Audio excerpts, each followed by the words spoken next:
புகைப்பிடிப்பது புற்றுநோயை உண்டாக்கும், உயிரைக் கொல்லும். மது அருந்துதல் உடல் நலத்திற்கு தீங்கு விளைவிக்கும். பாதுகாப்பாக இருப்பீர், மது அருந்திவிட்டு வாகனம் ஓட்டாதீர்.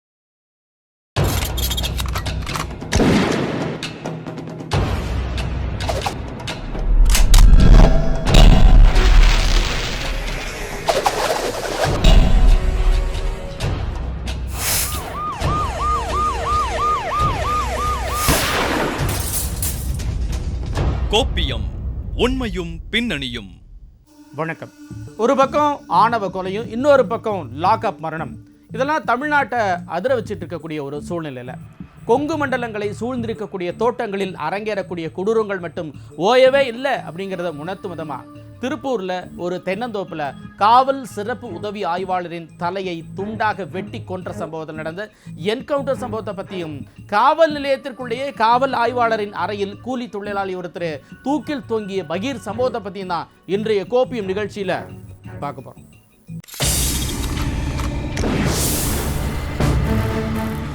விசாரிக்க சென்ற உதவி ஆய்வாளரின் தலையை வெட்டிய கொடூரம்.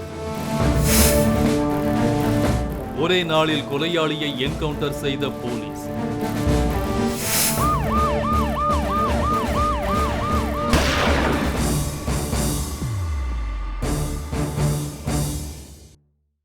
திருப்பூர் மாவட்டம் உடுமலை அடுத்த குடிமங்கலம் பகுதியில் மடத்துக்குளம் அதிமுக எம்எல்ஏ மகேந்திரனுக்கு சொந்தமான தோட்டத்தில் கடந்த புதன் இரவு குடிமங்கலம் காவல் நிலையத்தில் பணியாற்றி வரக்கூடிய சிறப்பு உதவி காவல் ஆய்வாளர் சண்முகவேல் தலை துண்டிக்கப்பட்டு கொடூரமாக வெட்டி கொல்லப்பட்டார். இந்த சம்பவத்தில் மணிகண்டன் அப்படிங்கக்கூடிய நபரை போலீசார் என்கவுண்டர் செய்த அதிரடியான சம்பவத்தில் கூடிய உண்மை என்ன, அதனுடைய பின்னணி என்னங்கிறத இப்போ பார்க்கலாம். கொங்கு மண்டலங்களை சூழ்ந்திருக்கும் தோட்டங்களையும் தோப்புகளையும் ஆபத்துக்கள் சூழ்ந்திருக்கிறது என்பதை மறுக்க முடியாது.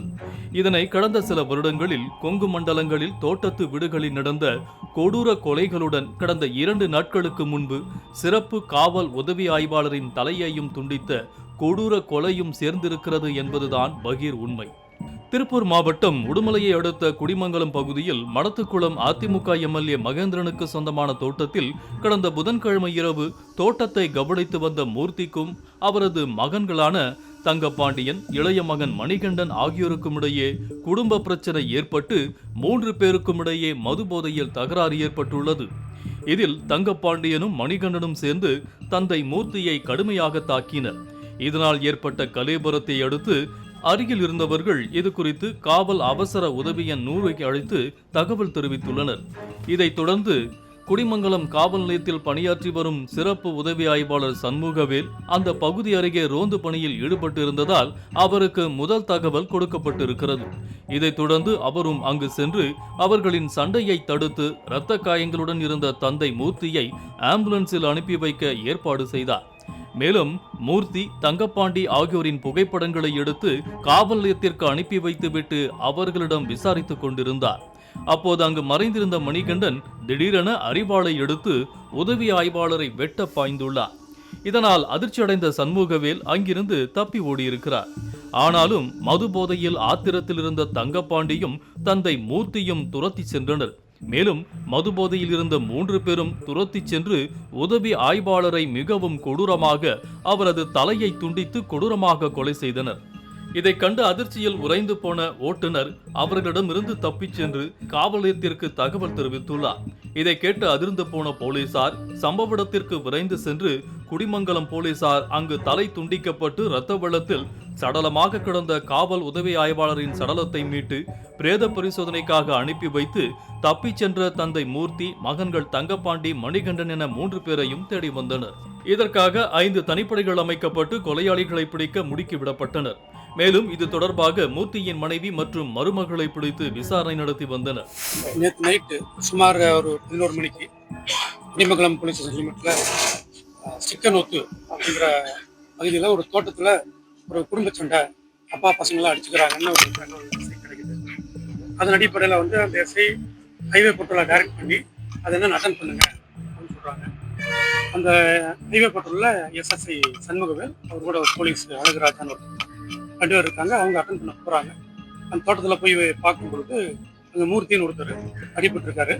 அவருக்கு ஒரு பசங்க இடையில அவங்களாம் தகராறு பண்ணிட்டு இருக்காங்க. அந்த ஆம்புலன்ஸ் வர சொல்லி அவரை வந்து ஆஸ்பத்திரிக்கு அனுப்பலான்னு சொல்லி அங்கே வெயிட் பண்ணிட்டு இருக்கும்போது திடீர்னு அவருடைய மகன் மணிகண்டன் ஒருத்தர், அவங்க அப்பா எல்லாருமே அவங்களுக்கு உள்ள இருந்த இதை மாதிரி இந்த போலீஸ் மேலையும் அந்த போலீஸ் கூட போயிருந்த அந்த தோட்டத்தினுடைய மேனேஜர் ரங்கசாமி அவர் கூட வந்த 2 பேர் இவங்க எல்லாத்தையும் வந்து அசால்ட் பண்ண வர்றாங்க. அருவாளும் கம்பு எடுத்துட்டு மிரட்டுறாங்க. அப்போ வேறு வழி இல்லாமல் அப்படிங்கிறதுக்காக ஓடி வர்றாங்க. அழகராஜங்கிற போலீஸு அந்த ரங்கசாமி ஓடிப்பாங்க. எஸ்எஸ்ஐ அப்படிங்கிறவரை வெட்டுப்பட்டு அவர் இறந்துடுறாரு. அது அங்கே போனவங்க கிட்ட தகவல் வரலைங்கிறதுனால என்னாச்சுன்னு செக்அப் பண்ணுறாங்க. செக்அப் பண்ணும்போது அந்த கூட போன அந்த டிரைவர் போலீஸும் அந்த ரங்கசாமிங்கிற மேனேஜரும் இந்த மாதிரி எங்களை வெட்ட வந்தாங்க, நாங்கள் தப்பிச்சு வந்துடுன்னு சொல்கிறாங்க. அந்த இடத்துக்கு வந்து ஆஃபீஸர்ஸ் போய் செக்அப் பண்ணும்போது எஸ்எஸ்ஐ அங்கே இறந்துருக்காங்க. இது சொந்தமாக வந்து அங்கே பார்த்துருக்காங்க. அங்கே இருந்தவங்கலாம் அப்போ நைட்டு இதெல்லாம் நடக்கும்போது நைட்டு ஒரு 12 மாதிரி இருக்கும். அப்போவே அவங்க எல்லாருமே அப்சண்ட் ஆகிடுறாங்க. அதனால் அவங்க இப்போ வேற ஒரு சொந்த இடத்துல இருக்காங்க தெரியல. அவங்கள பிடிக்கிறதுக்கு இந்த கேஸ் இன்வெஸ்ட் பண்ணுறதுக்கு ஒரு 6 தனிப்படைகள் அமைச்சிருக்கிறோம். அவங்களை தேடிட்டு இருக்கிறோம். கடந்த புதன்கிழமை இரவு தமிழ்நாடு அதிர்ந்து போகக்கூடிய விதமா இரவு ரோந்து பணியில் ஈடுபட்டிருந்த சிறப்பு உதவி காவல் ஆய்வாளர் சண்முகவேல் கொடூரமாக தலை துண்டித்து கொலை செய்யப்பட்டார். இந்த சம்பவத்தில் அந்த தோட்டத்தை பராமரித்து வந்த திண்டுக்கல் வேடசுந்தரை சேர்ந்த தந்தை மூர்த்தி மற்றும் மகன்கள் இந்த 2 பேரும் தலைமறைவான நிலைமையில கொலைக்கான காரணம் என்ன, கொலையாளிகள் சிக்கினாங்களா இல்லையா அப்படிங்கிறத இப்ப பார்க்கலாம். பிரச்சனை குறித்து விசாரிக்க சென்ற காவல் உதவி ஆய்வாளர் கொடூரமாக தலை துண்டித்து கொடூர கொலை செய்யப்பட்ட சம்பவம் தமிழகம் முழுவதும் பேரதிர்ச்சியை ஏற்படுத்தியது. இதைத் தொடர்ந்து தமிழக அரசு கொலையான சிறப்பு உதவி ஆய்வாளர் குடும்பத்திற்கு 30 லட்சம் அறிவித்தது. இதைத் தொடர்ந்து சிறப்பு உதவி ஆய்வாளர் சண்முகவேலின் பிரேத பரிசோதனைகள் முடிந்து உறவினர்களிடம் உடல் ஒப்படைக்கப்பட்ட நிலையில் மேற்கு மண்டல காவல்துறை தலைவர் செந்தில்குமார், மாநகர காவல் ஆணையர் ராஜேந்திரன், மாவட்ட காவல் கண்காணிப்பாளர் கிரிஷ் யாதவ் உள்ளிட்டோர் மலர் வளையம் வைத்து மரியாதை செலுத்தினர். இந்நிலையில் தந்தை மூர்த்தியும் அவரது மகன் தங்கப்பாண்டியும் அடுத்த நாள் திருப்பூர் மாவட்ட காவல் கண்காணிப்பாளர் அலுவலகத்தில் சரணடைந்த நிலையில் மற்றொரு மகனான மணிகண்டனை மட்டும் போலீசார் தீவிரமாக தேடி வந்தனர். இந்நிலையில் மணிகண்டனையும் கைது செய்த போலீசார் அவரிடம் நடத்திய விசாரணையில் கொலைக்கு பயன்படுத்தப்பட்ட அரிவாள் சிக்கனூர் அருகே உள்ள உப்பாறு ஓடைக்கரையில் வீசியதாக கூறியதை அடுத்து போலீசார் அந்த இடத்திற்கு மணிகண்டனை அழைத்து சென்றனர். அப்போது மணிகண்டன் அங்கிருந்த அரிவாளை எடுத்து காவல் உதவி ஆய்வாளர் சரவணகுமாரை வலது கையில் தாக்கிவிட்டு தப்பியோட முயன்றார். அப்போது பாதுகாப்பு பணியில் ஈடுபட்டிருந்த ஆய்வாளர் திருஞான சம்பந்தம் அவர்களை தற்காத்துக் கொள்ள கையில் வைத்திருந்த துப்பாக்கியால் மணிகண்டனை நோக்கி சுட்டார். அதில் துப்பாக்கி குண்டு நெத்தியிலும் மார்பிலும் பாய்ந்ததாக கூறப்படும் நிலையில் அங்கேயே சுருண்டு விழுந்த மணிகண்டனையும் கையில் அடிபட்ட உதவி ஆய்வாளர் சரவணகுமாரையும் உடுமலை அரசு மருத்துவமனைக்கு போலீசார் அழைத்து வந்தனர். அப்போது மணிகண்டனை பரிசோதித்த மருத்துவர்கள் அவர் வரும் வழியிலேயே உயிரிழந்து விட்டதாக தெரிவித்தனர். மேலும் காவல் உதவி ஆய்வாளர் சரவணகுமாருக்கு சிகிச்சை அளித்து வந்தனர். இதைத் தொடர்ந்து துப்பாக்கி சூட்டில் இறந்த மணிகண்டனின் உடலை உடற்கூறு ஆய்விற்காக திருப்பூர் அரசு மருத்துவமனைக்கு அனுப்பி வைத்து மணிகண்டன் குறித்து நடத்திய விசாரணையில் வேடசந்தூர் நாயக்கனூர் மரம்பாடி கிராமத்தை சேர்ந்தவரான மணிகண்டன் மீது திருட்டு, மிரட்டி பணம் பறித்தல், கொலை முயற்சி 2, அதிவேகமாக வாகனம் ஓட்டி காயம் ஏற்படுத்துதல் என திண்டுக்கல் மாவட்டம் வடமதுரை, எரியோடு, தாடிக்கொம்பு, தேனி மாவட்டம் தேவதானப்பட்டி உள்ளிட்ட காவல் நிலையங்களில் 5 வழக்குகள் நிலுவையில் இருப்பது தெரிய வந்தது. இன்னைக்கு காவல்துறை வட்டாரத்தில் மிகப்பெரிய அச்சத்தை ஏற்படுத்தி இந்த சம்பவத்தை பொறுத்த வரைக்கும் கொலையாளிகள்ல 3 பேர்ல ஒருத்தர் என்கவுண்டர்ல சுட்டு கொல்லப்பட்டிருக்கிறார். இந்த நிலைமையில விசாரிக்கப்பட்டு வரக்கூடிய தந்தை மூர்த்தி மற்றும் அவருடைய இளைய மகன் தங்கப்பாண்டியன் குற்றமே செய்யல அப்படிங்கிறது மாதிரி கதறத பத்தி இப்ப பார்க்கலாம். சில வருடங்களுக்கு முன்பு திருப்பூர் மடத்துக்குளம் அதிமுக எம்எல்ஏ மகேந்திரன் உடுமலை அடுத்த குடிமங்கலம் பகுதியில் இருக்கும் அவருக்கு சொந்தமான சுமார் 40 ஏக்கர் தென்னந்தோப்பை பராமரிப்பதற்காக மூர்த்தி குடும்பத்தை நியமித்திருக்கிறார். இதனால் அவர்கள் அனைவரும் தோப்பை பராமரித்துக் கொண்டு தோட்டத்து வீட்டிலேயே வசித்து வந்தனர். அதில் மணிகண்டன் மட்டும் வேடசந்தூருக்கு சென்றுவிட்டு அவ்வப்போது மனைவி சபீனாவையும் தந்தையையும் வந்து பார்த்து சென்றிருக்கிறார். அப்படித்தான் சம்பவத்தன்றும் மணிகண்டன் வீட்டிற்கு வந்த பொழுது அன்று இரவு மூவரும் மது அருந்திருக்கின்றனர். அப்போது அவர்களுக்குள் வாக்குவாதம் ஏற்பட்டு மகன்கள் இருவரும் சேர்ந்து தந்தை மூர்த்தியை தாக்கினர். இந்த நிலையில்தான் அக்கம் பக்கத்தினர் போலீசாருக்கு தகவல் தெரிவித்த நிலையில் சிறப்பு உதவி ஆய்வாளர் சண்முகவேல் அங்கு சென்ற பொழுது கொடூரமாக வெட்டி கொலை செய்யப்பட்டிருக்கிறார். உங்களுடைய தோட்டத்துல தான், உங்களுக்கு சொந்தமான தோட்டத்துல பணியாற்றிய நபர்கள் தான் வந்து இந்த சம்பவத்தில் ஈடுபட்டு இருக்காங்க. அவங்க எவ்வளவு நாளா உங்களுக்கு தெரியும்? எத்தனை வருஷமா அங்க வேலை பார்க்குறாங்க? நான் வந்து அந்த தோட்டத்தை பார்த்துக்கிறது இல்லை. நான் வந்து சொந்த ஊர்ல இருக்கிற தோட்டம் மேனேஜர் தான் பார்த்துக்கிறாங்க. என்னன்னா அவங்க வந்து அந்த பையனோட அப்பா 3 வருஷமா இருக்காரு. இந்த பையன் 1 மந்த்துக்கு முன்னாடி வந்திருக்கான். குழந்தையெல்லாம் வந்து அந்த உள்ளூர் அரசு பள்ளியில் சேர்த்து படிக்க வைக்கிறாங்க. இவங்க தம்பி ஊர்லேருந்து வந்திருக்கான்.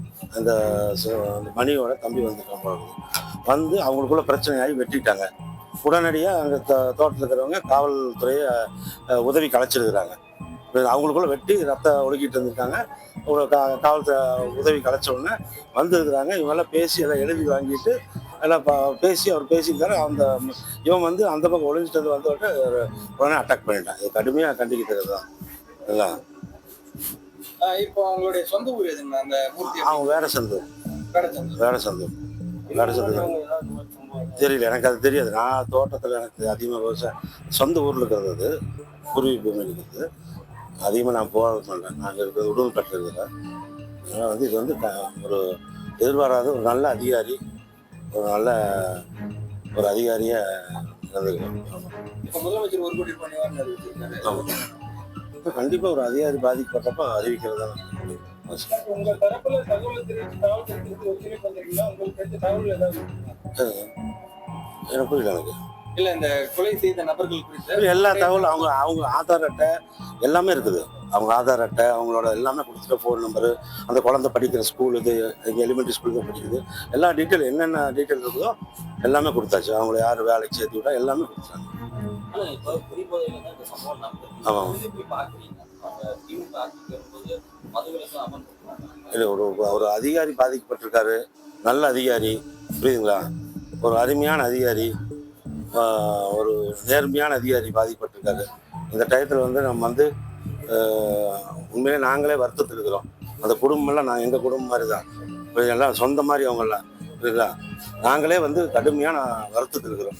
இந்நிலையில் கைது செய்யப்பட்ட தந்தை மூர்த்தியையும் மகன் தங்கப்பாண்டியனையும் திருப்பூர் மாவட்ட காவல் கண்காணிப்பாளர் அலுவலகத்தில் இருந்து குடிமங்கலம் காவல் நிலையத்திற்கு விசாரணைக்காக அழைத்துச் சென்றனர். அவர்கள் இருவரும் அனைவரது முன்னிலையில் கண்கலங்கி அழுதனர்.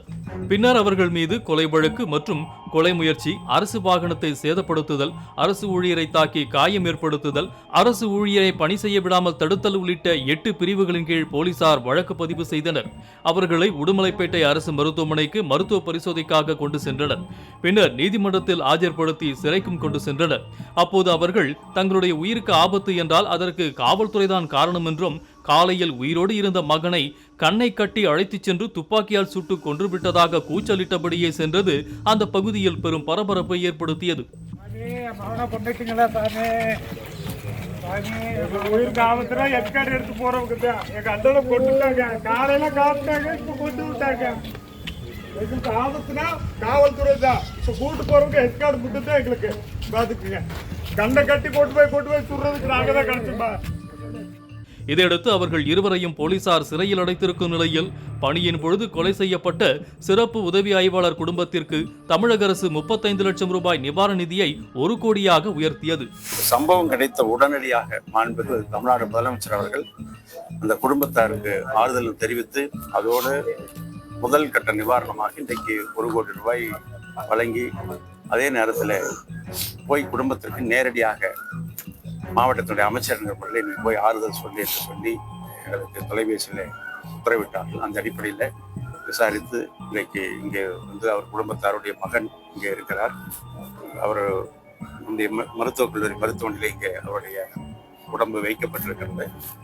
அவருடைய ஆறுதல் சொல்லப்பட்டிருக்கிறது. தொடர்ந்து அந்த குடும்பத்திற்கு நம்முடைய மாண்புமிகு முதலமைச்சருடைய கவனத்திற்கு எடுத்து சென்று என்ன உதவி செய்யும் அதை அரசால் செய்யக்கூடியதை செய்வதற்கு நாங்கள் உறுதுணையாக இருப்போம். இருந்தாலும் குற்றவாளிகள் உடனடியாக குற்றவாளி மீது நடவடிக்கை எடுப்பதற்கும் நம்முடைய மாவட்ட காவல்துறை கண்காணிப்பாளர்கள் நடவடிக்கை எடுத்துள்ளார்கள். மாவட்ட ஆட்சித்தலைவர் அவர்களும் உடனடியாக அது குறித்து நடவடிக்கை எடுக்க அங்கே ஆலோசனை வழங்கியிருக்கிறார். நிறைந்து அது குறித்து நடவடிக்கை எடுக்கப்படும். உரிய முறையில் அது அவர் குடும்பத்தாருக்கும் பாதுகாப்பு. திருப்பூர் உடுமலை மாதிரியே சேலம் எடப்பாடியில் தந்தை மகன் அடிதடி வழக்கு விசாரணைக்காக அவங்களை அழைப்பதற்காக சென்ற முதல்நிலை காவலர் மீது தாக்குதல் நடத்தப்பட்டிருக்கக்கூடிய சம்பவத்தை இப்ப பார்க்கலாம். ஒருபுறம் அஜித் லாக்அப் டெத் உட்பட பல சம்பவங்கள் காவல்துறை மீது அதிருப்தியையும் அச்சத்தையும் ஏற்படுத்தி வந்த நிலையில் திருப்பூர் உடுமலைப்பேட்டை அருகே தந்தை மகன் பிரச்சனையை விசாரிக்க சென்ற சிறப்பு காவல் உதவி ஆய்வாளர் சண்முகவேல் கொடூரமாக தலை துண்டித்து கொலை செய்யப்பட்ட சம்பவத்தை அடுத்து சேலம் மாவட்டம் எடப்பாடியில் தந்தை மகன் அடிதடி வழக்கு விசாரணைக்கு அழைத்து சென்ற முதுநிலை காவலர் மீது தாக்குதல் நடத்தப்பட்டிருக்கும் சம்பவம் காவல்துறையினரிடையே பெரும் அதிர்ச்சியை ஏற்படுத்தியிருக்கிறது. சேலம் மாவட்டம் எடப்பாடி அடுத்த செட்டிமாங்குறிச்சி பகுதியில் நடந்த ஒரு தகராறு சம்பந்தமாக விசாரிப்பதற்காக அதே பகுதியை சேர்ந்த கூலி தொழிலாளர்களான கந்தசாமி என்பவரையும் அவரது மகன் வேலுமணியையும் எடப்பாடி காவல் உதவி ஆய்வாளர் சீதா உத்தரவுப்படி சாகித் என்ற முதுநிலை காவலர் ஒருவர் கந்தசாமியின் வீட்டிற்கு சென்றிருக்கிறார். அப்போது அவர்கள் இருவரும் செல்ல மறுத்ததோடு காவலர் சாகித்தை கடுமையாக தாக்கியதாக கூறப்படுகிறது. பின்னர் இது குறித்து முதல்நிலை காவலர் சாகித் எடப்பாடி காவல் நிலையத்தில் புகார் ஒன்றை கொடுத்திருக்கிறார். இதைத் தொடர்ந்து கந்தசாமி மற்றும் வேலுமணி ஆகியோர் மீது வழக்கு பதிவு செய்து தீவிர விசாரணை மேற்கொண்டு வரும் நிலையில் இந்த சம்பவம் அந்த பகுதியில் பெரும் பரபரப்பை ஏற்படுத்தியது. கமிஷனர் அவர்கள் ஒரு பெரிய பத்திரிகை குறிப்பு பெருசாக கொடுத்துருக்குறாங்க. அது ஒரு பக்கங்கண்ணா. ஆனால் நம்முடைய சகோதரர் சொல்வது போல மழை பெய்து பாருங்க, சகோதரர் சொல்வது போல இன்னைக்கு அதிகமான குற்றச்சம்பவங்கள் நடக்குதுங்கன்னா 3 விஷயம். 1, சாராயம் ஆறாக ஓடுகிறது. எல்லா இடத்துலையும் இன்னைக்கு குடிப்பழக்கம் அதிகமாகி போச்சுங்க. டாஸ்மார்க் விற்பனை அரசே விற்பனை பண்ணுறாங்க, இது ஒரு பக்கம். 2, இந்த போதை பழக்கம் அப்படிங்கிறது பணக்காரங்கிட்ட இருக்கக்கூடிய விஷயம் என்பது இன்னைக்கு நடுத்தர மக்களை தாண்டி ஏழை மக்களை நோக்கி போதை வந்துடுச்சு. ஏன்னா ரொம்ப சீப்பாக இருக்குது சிந்தட்டிக் ட்ரக். அது 2வது. 3வது நம்ம காவல்துறையை பற்றி பேசுகிறோம். இன்னைக்கு அரசு இரும்பு கரத்தோடு இந்த அடிக்ஷன் டு ஆல்கஹால் அதை குறைக்கணும், டாஸ்மார்க்கை ரெகுலேட் பண்ணணும், இரும்பு கரத்தை கொண்டு போதை வஸ்துக்கள் ட்ரக்ஸை எல்லாம் இரும்பு கரத்தை கொண்டு அடக்கணும். ஏன்னா இன்றைக்கி நீங்கள் பாருங்கள், எல்லா கேசஸும் பாருங்கள், சின்ன பசங்க ரோட்டுக்கு அருவா எடுத்துட்டு வர்றாங்க, கஞ்சா புழக்கம். ரவுடிகள் கொலை பண்ணுறாங்க, கஞ்சா புழக்கம். 14 வயசு இருக்கிற பையன் அருவாளை தூக்கி வெட்டியிருக்கான், நேற்று நம்ம நியூஸ் பார்த்தோம். அதனால் இதையெல்லாம் சரி செஞ்சால் மட்டும்தான் சமுதாயமாக நாம் பிழைக்க முடியும். கோப்பியம், உண்மையும் பின்னணியும்.